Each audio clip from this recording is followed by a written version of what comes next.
Fala pessoal, aqui é o Zé Eduardo, professor de Física, e agora nós vamos falar aqui sobre os espelhos esféricos. Os espelhos, nós já sabemos, são superfícies completamente lisas que causam a reflexão especular da luz. Isso é que dá a eles a propriedade de formar a imagem dos objetos. Os espelhos planos são espelhos, superfícies especulares planas. E os espelhos esféricos, que agora vamos estudar, são aquelas superfícies especulares com formato esférico. Não é um formato curvo qualquer, tem que ser o formato exato de uma esfera. Quando temos uma superfície esférica que vai ser espelhada, ela pode dar origem a dois espelhos diferentes. Se for espelhada pelo lado interno, veja que aqui as marcas que mostram o lado não espelhado estão de fora, então é espelhado o lado interno, é o espelho côncavo. Se forem espelhadas do lado externo, esse é o espelho convexo.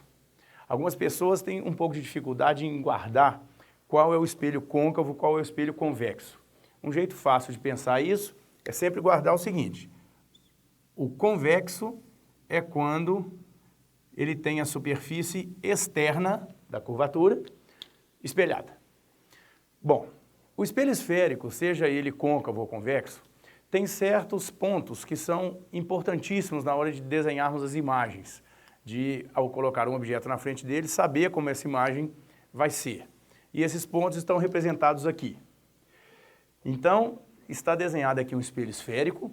Veja que aqui não está marcado se ele é um espelho côncavo ou se ele é um espelho convexo, porque esses pontos que nós vamos apresentar agora são comuns aos dois espelhos, que são, primeiro, o centro de curvatura, C.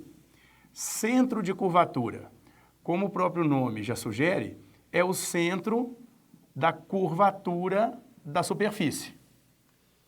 Pense que um espelho esférico veio de uma superfície esférica. Então vamos imaginar uma esfera oca. Aí a gente vai, corta um pedaço dessa esfera e deixa ali uma calota. Essa calota será espelhada, ou pelo lado de dentro ou pelo lado de fora. E a esfera tem um centro. Então, o que é o centro de curvatura do espelho? É o centro da esfera que ele é. O centro de curvatura, como sempre o centro de uma esfera, é equidistante a todos os pontos. Então, a distância entre o centro e qualquer ponto do espelho sempre é a mesma. Essa distância é chamada de raio de curvatura, ou simplesmente raio. Bom, além do centro, o eixo óptico do espelho. O eixo do espelho é essa linha que está representada aqui, que é uma linha auxiliar na hora de formarmos imagens, que representamos sempre passando pelo centro. É uma linha que passa pelo centro de curvatura. Esse é o chamado eixo óptico ou simplesmente eixo do espelho. A interseção do eixo com o espelho, esse ponto é o chamado vértice. Agora vem um dos pontos mais importantes como auxílio na hora de traçarmos as imagens, que é o foco do espelho, representado pelo F maiúsculo. O foco é um ponto sobre o eixo, entre o centro e o vértice, mas não em qualquer ponto entre o centro e o vértice, exatamente no meio. A distância do centro ao foco e do foco ao vértice, elas sempre valem a mesma coisa. Então a gente costuma representar isso aqui. A distância do foco ao vértice é a metade da distância do centro ao vértice. Ou, como é mais comum, chamar essa distância do foco ao vértice de Fzinho, que é a chamada distância focal. Distância focal é um termo que você vai ouvir falar muito em espelhos. E a distância focal de qualquer espelho esférico sempre é metade do seu raio. O foco é um ponto especialmente importante porque ele marca a convergência das retas de raios que incidem paralelamente ao eixo. Como assim? Vamos ver aqui. Veja um espelho côncavo. O espelho côncavo, ele tem o poder de convergir os raios que incidem sobre ele. Daqui a pouco vamos fazer um exemplo de imagem e ver isso. Então, raios que incidem paralelos ao eixo são raios que, depois de incidir no espelho, convergem para o foco. Os raios vinham paralelos e convergiram, sempre para o foco, se os raios incidirem paralelamente ao eixo.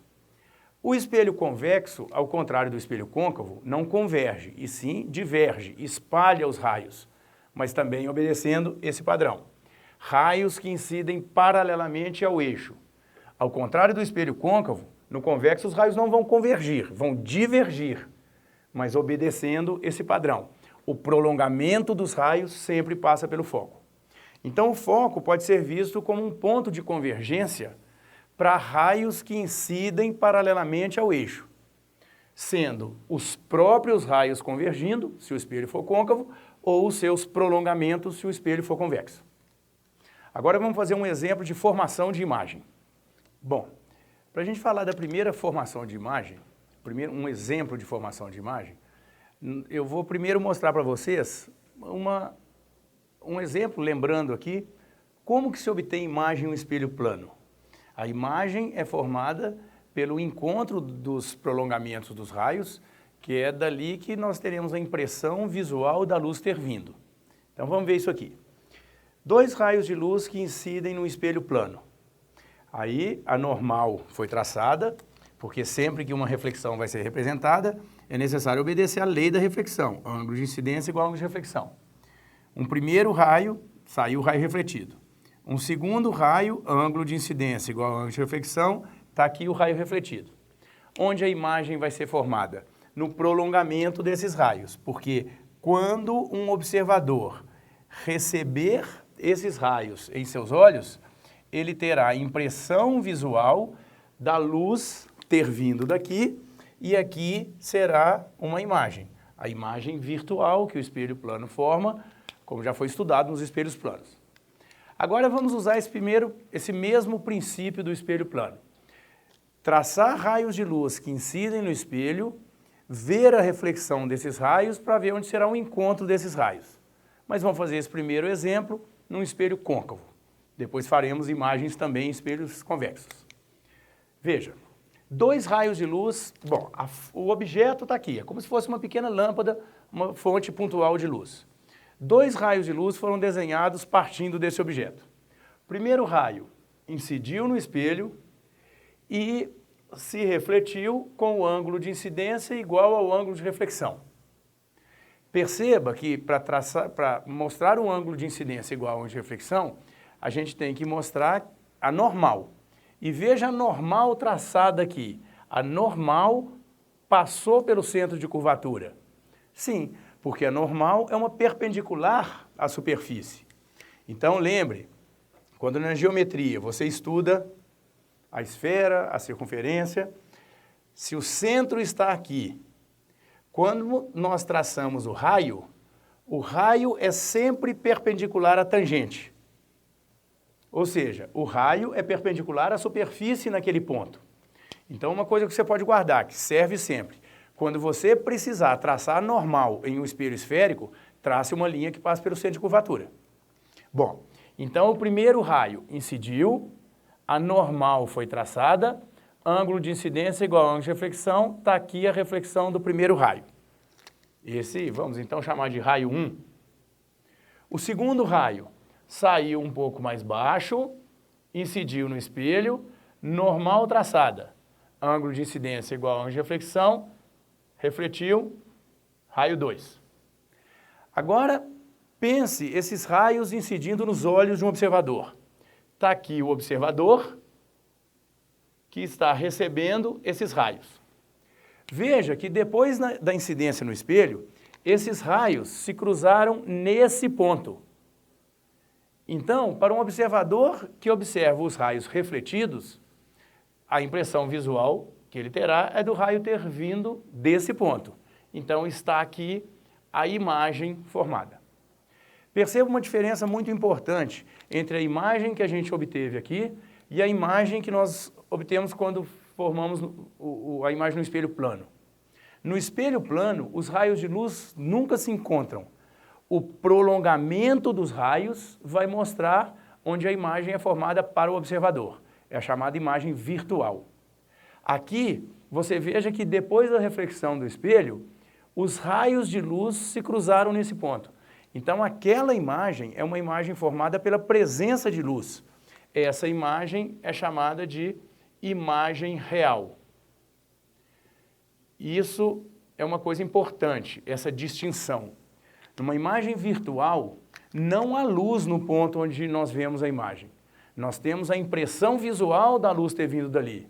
Na imagem real, há luz onde a imagem é formada. Por isso o nome real. Depois, quando formos ver as diferentes imagens que podem ser formadas por um espelho, aí nós veremos que a imagem real é a única imagem que pode ser projetada. Quando se usa um espelho, ou como mais tarde, vamos estudar ainda na ótica, uma lente para projetar uma imagem, a imagem projetada sempre é real. Porque para se projetar uma imagem, deve-se jogar luz sobre a superfície. Você já deve ter observado, por exemplo, você está assistindo uma aula projetada, alguém passa na frente, forma uma sombra na tela. Por quê? Porque impediu a passagem da luz. Isso é um assunto um pouquinho para frente. Bom, aí você me pergunta, então toda vez num espelho esférico que eu for traçar uma imagem, eu vou precisar pegar 2 raios de luz? Sim, 2 raios de luz, porque onde 2 raios se encontram, todos os outros vão se encontrar. E isso em qualquer tipo de espelho. Se nesse exemplo de espelho plano, desenharmos um terceiro raio que incide no espelho, sai refletido, o prolongamento dele também incidirá na imagem.